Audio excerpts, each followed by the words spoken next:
राज्यातील सर्व शेतकऱ्याला सांगू इच्छितो की राज्यामध्ये म्हणजे 1 तारखेच्या नंतर म्हणजे 1 डिसेंबरला राज्यात ढगाळ वातावरण येणार आहे म्हणून हा अंदाज लक्षात द्यायचा।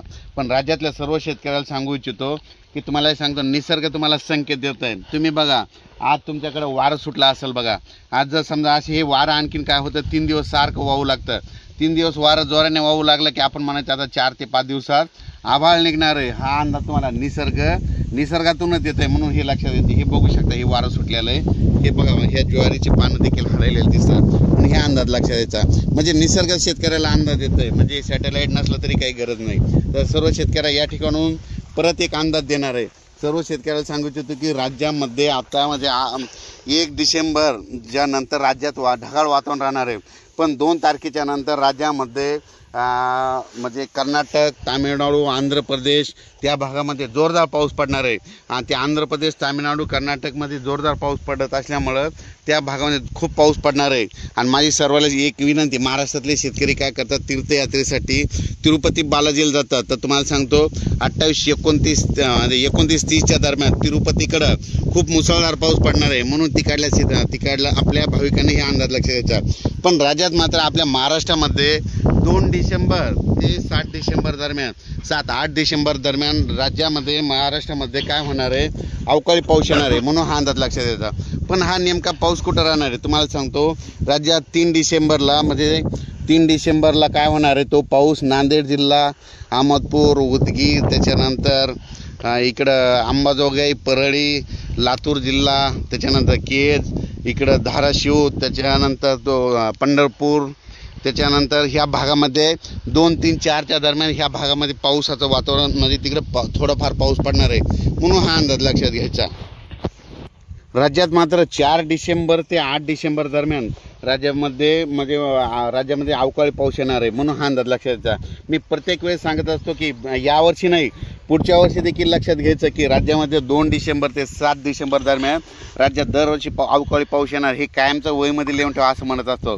आणि तुम्ही बघू शकता ही तारीख आलेली आहे म्हणून सांगतो आता ह्या म्हणजे 4 ते 7 डिसेंबर दरम्यान तुम्हाला सांगतो सांगली जिल्हा, कोल्हापूर जिल्हा, त्याच्यानंतर सावंतवाडी, त्याच्यानंतर राधानगरी, त्याच्यानंतर पुणे, दौंड, सातारा, जत, पंढरपूर, पुन्हा लातूर जिल्हा, बीड जिल्ह्याचा कडाष्टीपर्यंत, पुन्हा तसा तो संगमनेर तिकडं कोकणात, त्याच्यानंतर तो पाऊस तसाच इकडं जळगावकडं म्हणजे तिथं संभाजीनगर, पुन्हा त्याच्यानंतर वैजापूर, गंगापूर, शिर्डी या भागामध्ये बऱ्याच ठिकाणी म्हणजे जाणार आहे म्हणून हा अंदाज लक्षात द्यायचा।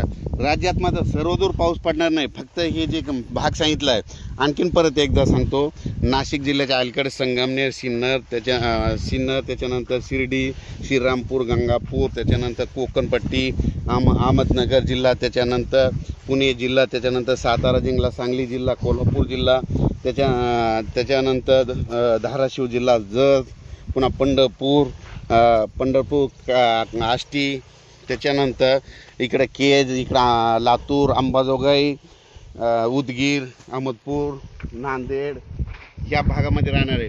आणि उर्वरित राज्यात मात्र पाऊस काय होणार म्हणजे विदर्भात कुठंतरी तुरळक ठिकाणी थेंब येणार आहेत म्हणून हा अंदाज लक्षात घ्यायचा। फक्त ह्या पट्ट्यामध्ये फक्त पाऊस असा चांगला पडणार आहे म्हणजे हे असं म्हणजे पश्चिम महाराष्ट्र इकडल्या साईडच्या पट्ट्यामध्ये जे गावाचे नाव सांगितले त्या भागाकडे जोरात पाऊस पडणार आहे म्हणून हा अंदाज लक्षात घ्यायचा। ते म्हणून हा अंदाज लक्षात घ्यावा। आणि शेतकऱ्यांनी ज्यांचं द्राक्ष बाग असेल त्या शेतकऱ्यांनी तुम्ही काय करा 2 तारखेच्या अगोदर म्हणजे 3 तारखेच्या अगोदर तुम्ही काय करा तुमच्या द्राक्ष बागेला औषध मारून घ्या कारण की तुम्हाला त्या पावसाचा फटका बसणार नाही म्हणून हे अंदाज लक्षात घ्यायचा।